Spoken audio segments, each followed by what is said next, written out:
गांव की अनाथ फौजी बेटियां मीना, रीना, टीना, पूजा और गुड्डी का घर देश के बॉर्डर के पास वाले एक गांव में है। उनके माता पिता आर्मी कैंप में खाना बनाने का काम करते हैं। उनके पिता का नाम बिरजू और माता का नाम बिमला है। जय हिंद कर्नल साहब, आज क्या खाएंगे आप लोग? अरे आप दोनों जो खिलाएंगे हम खा लेंगे। आप दोनों के हाथ का खाना लाजवाब है। तो फिर आज रोटी और चिकन करी बना देते हैं। दोनों खाना बनाने में लगी गए कि तभी बाहर से गोलाबारी की आवाज सुनाई दी। कर्नल चिल्लाए, हमारे कैंप पर दुश्मन देश ने हमला कर दिया है, सभी अपना अपना पोजीशन ले लो। सभी ने हथियार लेकर पोजीशन ले लिया। बिरजू और बिमला रसोई के अंदर छुपे बैठे रहे। लड़ाई छिड़ गई। हाँ जी, सुनते हो, घर पर 5 बेटियां हमारे भरोसे बैठी हैं। अगर आज हमें कुछ हो गया तो उनका क्या होगा? चिंता मत करो बिमला, कुछ नहीं होगा। लड़ाई चलती रही। तभी बिरजू ने खिड़की से देखा कि एक दुश्मन पीछे से कर्नल को मारने आ रहा है। तभी बिरजू ने दौड़ लगाई और कर्नल को धक्का मार दिया। दुश्मन की गोली से बिरजू की मौत हो गई। ये देखकर बिमला भी चुप नहीं रह पाई। वो भी दुश्मन को मारने के लिए निकल गई, लेकिन दुश्मन की गोली से उसकी भी मृत्यु हो गई। कर्नल तो बच गया, लेकिन उस दिन वो पोस्ट देश के हाथ से निकल गया।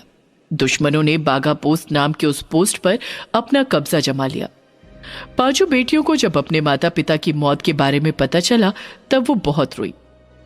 आप लोग हमें छोड़कर क्यों चले गए? अब हमारा क्या होगा? हम अनाथ हो गए, हम अनाथ हो गए। 5 फूट फूट कर रोए। उसके बाद मीना ने सबको संभाल लिया, लेकिन उसके मन में एक जिद चढ़ गई। जिन्होंने हमारे माता पिता को मारा है, मैं उन लोगों को नहीं छोड़ूंगी। मैं आर्मी में जाऊंगी और इस मौत का बदला लूंगी। हम भी आर्मी में जाएंगे दीदी, और हम भी बदला लेंगे। इसके बाद 5 ने खुद ही ट्रेनिंग शुरू कर दी। हर रोज सुबह 5 बजे उठना पड़ेगा और उसके बाद 10 किलोमीटर दौड़ लगानी होगी। उसके बाद घर लौटकर कसरत करनी होगी। 5 इसी रूटीन से आगे बढ़ने लगे। उधर कर्नल चिंता में पड़ गए। जो लोग लड़ाई में मारे गए थे, उन लोगों का अंतिम संस्कार करने के बाद उनकी आंखों में भी आंसू आ गए। जो लोग आज मर गए हैं उनकी कसम, बाघा पोस्ट हम वापस लेकर ही रहेंगे। लेकिन दुश्मन बहुत शक्तिशाली है और अभी अभी इतने जवानों को खोने के बाद कर्नल भी थोड़े दिन के लिए चुप बैठ गए। उस तरफ मीना अपनी बहनों को लेकर हर सुबह ट्रेनिंग करती रही। हर सुबह वो दौड़ने जाते और एक कुत्ता उनका इंतजार करता रहता। मीना उसको बिस्किट खिलाती। ऐसे उन लोगों की कुत्ते के साथ दोस्ती हो गई। मीना उसे घर ले आई। आज से तू हमारे साथ ही रहेगा, तू भी इस परिवार का हिस्सा है। तभी घर के बाहर मीना का चाचा लखा आ गया। यहाँ से निकलो तुम लोग, जल्दी निकलो। लेकिन क्यों चाचा? ये घर तो हमारा है। कागज दिखाओ जरा। कागज? वो तो नहीं पता कहाँ है। ये देखो मेरे पास है। तुम्हारे बाप ने घर का कागज गिरवी रखकर मुझसे उधार लिया था, उस हिसाब से ये घर मेरा हुआ। निकलो यहाँ से। ऐसा मत कीजिए चाचा, हम कहाँ जाएंगे? 5 बहुत रोए धोए, लेकिन लखा का दिल नहीं पिघला। उसने 5 को घर से निकाल दिया। लखा के पास बहुत पैसा था। वो क्या करता था ये किसी को नहीं पता था। इस लखे के पास इतना पैसा आया कहाँ से? उसे तो मैंने कोई काम करते हुए नहीं देखा। पता नहीं यार क्या करता है वो, कोई झोल झाल वाला काम तो नहीं करता। लोग बस बातें बनाते थे, लेकिन उसका पैसा देखकर उसके साथ कोई पंगा नहीं लेता था। इसीलिए मीना और बाकी 4 को भी किसी से कोई मदद नहीं मिली। लखा ने सबको मना करके रखा था। सुनो गांव वालों, अगर मेरी 5 भतीजियों को किसी ने अपने घर में जगह दी तो मैं उसे गांव से निकाल दूंगा।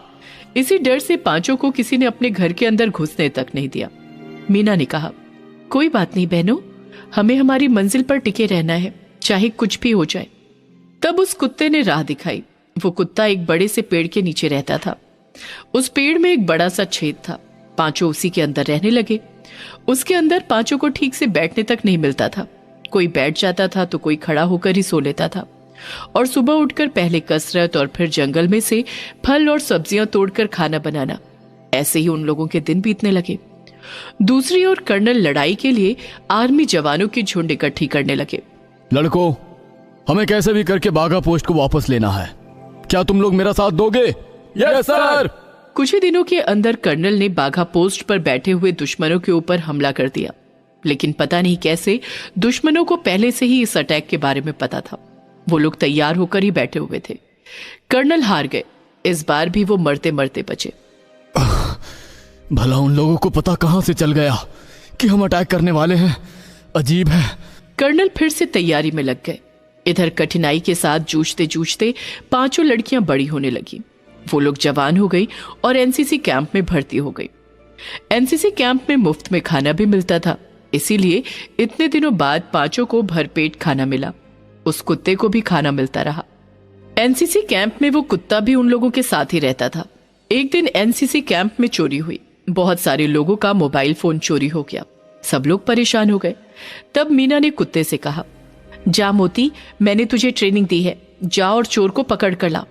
मोती सूंघते सूंघते एक लेक के किनारे पहुंच गया। वहां खुदाई करके देखा गया कि एक प्लास्टिक बैग के अंदर बांधकर सभी मोबाइल फोन को रखा गया था। सबको अपना अपना फोन मिल गया। मोती सूंघते हुए आगे बढ़ा और जंगल में से उस चोर को भी ढूंढ कर निकाला। उसका नाम गुल्लू था। गुल्लू को देखकर मीना को कुछ याद आ गया। अरे, मैंने तो एक बार इसे चाचा के घर पर देखा था। ये चोरी चकारी करता है। इसका मतलब क्या चाचा भी? मीना चिंता में पड़ गई। कैंप में पांचों लड़कियों की और कुत्ते की जय जयकार होने लगी।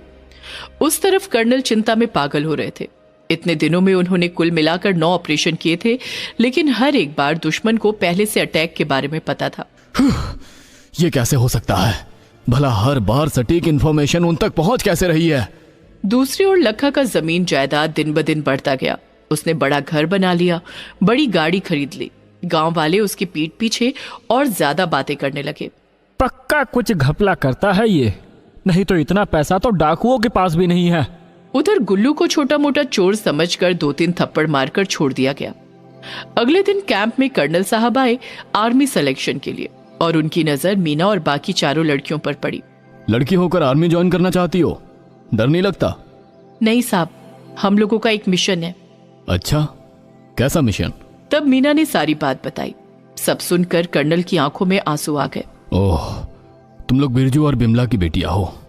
मुझे बचाते हुए ही तुम्हारे माता पिता ने अपनी जान गंवाई थी, लेकिन मैं आज तक उनके मौत का बदला नहीं ले पाया। मिलके लेंगे ना सर बदला। पांचों का आर्मी में सिलेक्शन हो गया।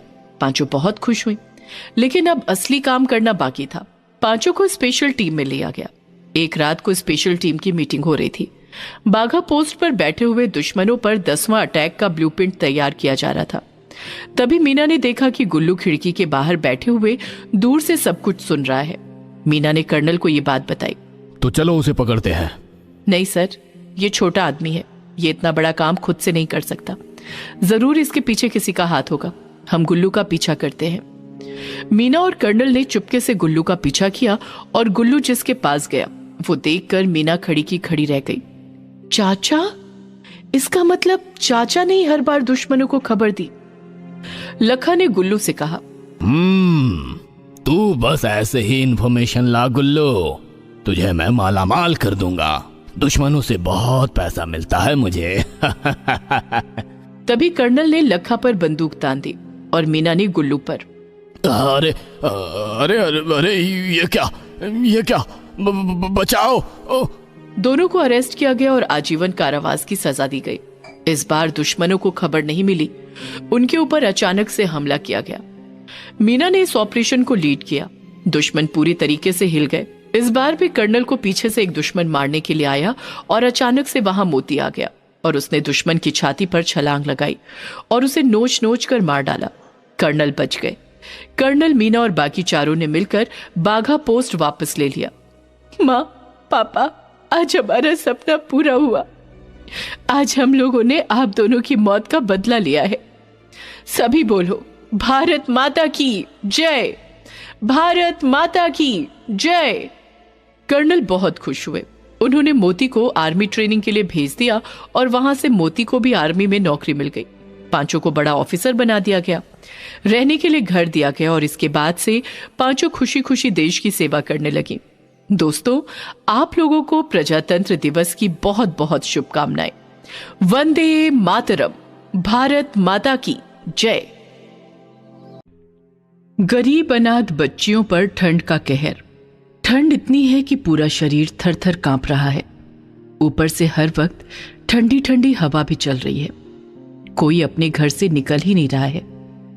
सभी अपने अपने कमरे में कंबल ओढ़कर बैठे हुए हैं, लेकिन पूजा और उसकी बाकी बहनें इतनी भी खुशनसीब नहीं हैं। उन लोगों के पास एक कंबल तो छोड़ो, एक घर तक नहीं है। दीदी, बहुत ठंड लग रही है। ठंड में मेरी सांस फूल रही है। पूजा की बहन परी ठंड से कांप रही है, लेकिन पूजा के पास ठंड से बचने का कोई उपाय ही नहीं है। भगवान ने इन पांचों के लिए सिर्फ भुगतना लिखा है। ये लोग हमेशा से गरीब थे, लेकिन रास्ते पर नहीं थे। इन लोगों के पास टूटा फूटा ही सही, लेकिन एक घर था। इनके माता पिता भी थे। वो दोनों ट्रक में भारी भरकम माल लोड करने का काम करते थे। आज बहुत काम है बिमला, बहुत भारी सामान उठाना पड़ेगा। क्या तुम इस हालत में उठा पाओगी? हाँ, उठाना तो पड़ेगा ही। जिम्मेदारी और बढ़ रही है, काम तो करना ही होगा। पूजा की माँ बिमला तब गर्भवती थी। तब वो लोग 4 बहनें थे और एक इस दुनिया में आने वाली थी। उसके पिता रमेश और माता बिमला हर रोज काम पर जाते थे और पूजा घर संभालती थी। लेकिन उस दिन कुछ गड़बड़ हो गई। बिमला गर्भवती अवस्था में ही भारी भरकम माल ट्रक में उठाने लगी, लेकिन तभी उसके पेट में दर्द शुरू हो गया। आह, बहुत दर्द हो रहा है। आह! क्या हुआ बिमला, क्या हुआ? तभी वहां की बाकी औरतों ने कहा, लगता है बिमला की डिलीवरी होने वाली है, हट जाओ सब लोग यहाँ से। सभी औरतों ने मिलकर साड़ियों से उस जगह को घेर दिया और बिमला की कोख से एक बेटी पैदा हुई। सबके चेहरे पर मुस्कान छा गई। लेकिन तभी मालिक आ गया। ये क्या हो रहा है यहाँ? काम रोक कर बच्चा बच्चा खेल रहे हो तुम लोग?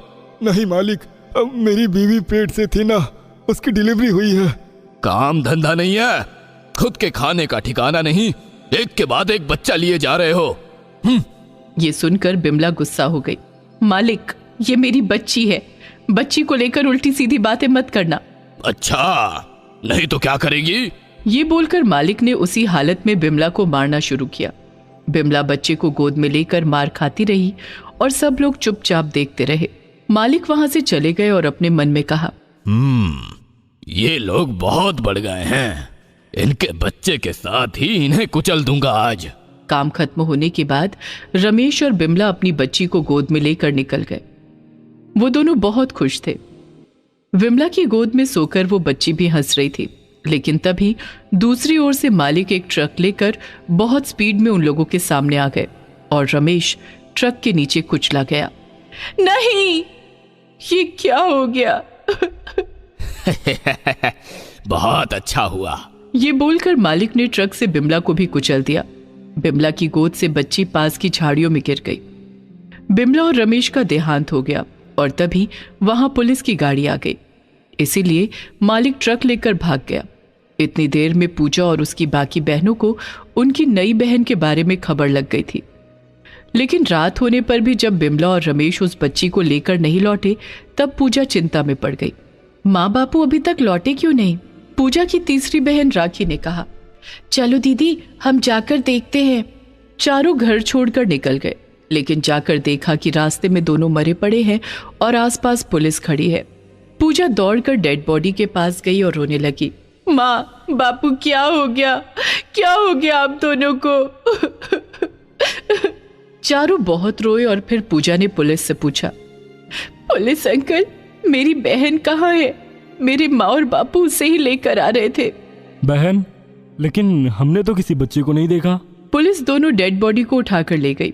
पूजा और बाकी बहनें मिलकर उसकी नवजात बहन को ढूंढते रहे।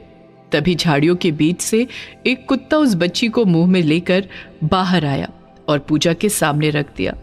बहन, मेरी बहन तो यहाँ है। उसने अपनी बहन को गोद में उठा लिया और फिर वो अपने घर की ओर चले गए। वो कुत्ता भी उन लोगों के पीछे पीछे चलता रहा।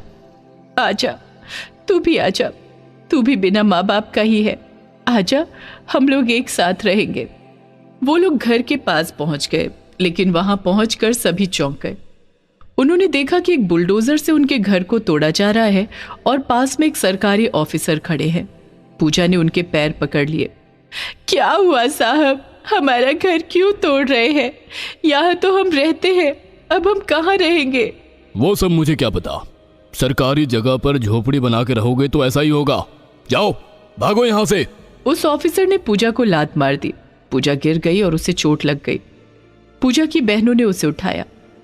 उठो दीदी, उठो, यहाँ हमारा दर्द समझने वाला कोई नहीं है, चलो हम कहीं और चलते हैं। वो लोग रास्ते पर आ गए और रहने का ठिकाना ढूंढने लगे। इतनी ठंड में न उन लोगों के पास घर रहा और न कोई ठिकाना।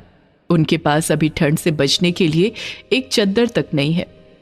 चारों बहनों ने अपने अपने कपड़ों से थोड़ा हिस्सा फाड़कर अपनी नवजात बहन के लिए कपड़ा बना दिया और फिर बाकी सबको बहुत ठंड लगने लगी। दीदी, बहुत ठंड लग रही है, ठंड में मेरी सांस फूल रही है। परी ठंड में कांपने लगी और कांपते कांपते बेहोश हो गई। पूजा को कुछ समझ में नहीं आया कि वो करे तो क्या करे। उसने परी को भी अपने कंधे पर उठा लिया। तभी वो कुत्ता भौंकने लगा और भौंकते हुए जंगल की ओर चला गया। दीदी, लगता है ये कुत्ता हमें कहीं पर ले जाना चाहता है। हाँ, चलो सब लोग उसके पीछे। वो लोग उस कुत्ते का पीछा करते हुए जंगल की गहराई में चले गए। हाँ, ये जगह अच्छी है, हम यहाँ पर रह सकते हैं। उस जगह पर बहुत सारे बांस के पेड़ थे। पूजा ने बांस से एक घर बनाया और उसके बाद वो लोग वहां रहने लगे। कुछ देर बाद घर के अंदर गर्मी बढ़ी और परी को होश आ गया। सभी मिलकर उस कुत्ते को सहलाने लगे। तू ही हमारा अपना है रे, तेरी वजह से हम लोगों को एक घर मिला। वो लोग जंगल से फल तोड़कर खाने लगे। अगले दिन पूजा ने देखा कि घर के बाहर जंगल की एक मुर्गी आई है। वाह, ये मुर्गी कितनी सुंदर है, लगता है ये भूखी है। ये बोलकर पूजा ने उस मुर्गी को कुछ छोटे छोटे फल खाने को दिए। वो फल खाकर मुर्गी बहुत खुश हुई और पूजा ने अगले दिन देखा कि घर के बाहर बहुत सारी मुर्गियां आ गई हैं। उन बहनों ने मिलकर सबको फल खिलाया और उपहार स्वरूप सभी मुर्गियों ने एक एक अंडा दिया। कुल मिलाकर उन लोगों के पास 20 अंडे हो गए। वाह, हमारे पास कितने सारे अंडे हैं। एक काम करते हैं, हम इन अंडों को बाजार में बेचते हैं। ये बोलकर पूजा ने सभी अंडों को जंगल के बाहर वाले बाजार में बेच दिया और उन पैसों से उसकी नवजात बहन के लिए दूध खरीद कर लाई। इसके बाद ऐसे ही चलता रहा। धीरे धीरे मुर्गियों की संख्या बढ़ती गई और वो मुर्गियां भी उन लोगों के साथ रहने लगी। पूजा ने मुर्गियों के लिए एक बड़ा सा बांस का घर बना दिया और सभी मुर्गियां हर रोज कुल मिलाकर 100 अंडा देने लगी। हे भगवान, आपका लाख लाख शुक्र है, हमें इस जंगल में रोजगार मिल गया। वो कुत्ता मुर्गियों के साथ खेलता रहा और पूजा अंडे बेचती रही। ऐसे करके उन लोगों के पास बहुत सारे पैसे जमा हो गए और उन्होंने जंगल में ही एक अच्छा सा घर बना लिया। हर एक बहन के लिए अलग अलग कंबल खरीदा गया। ऐसे ही उन लोगों ने जिंदगी में सफलता प्राप्त की। उस तरफ बिमला और रमेश को मारने के जुर्म में मालिक को गिरफ्तार किया गया और उसे फांसी की सजा सुनाई गई। उसका जीवन खत्म हो गया और यहाँ मेहनत और ममता के सहारे पूजा और बाकी बहनों ने अपने लिए जीने का रास्ता ढूंढ लिया।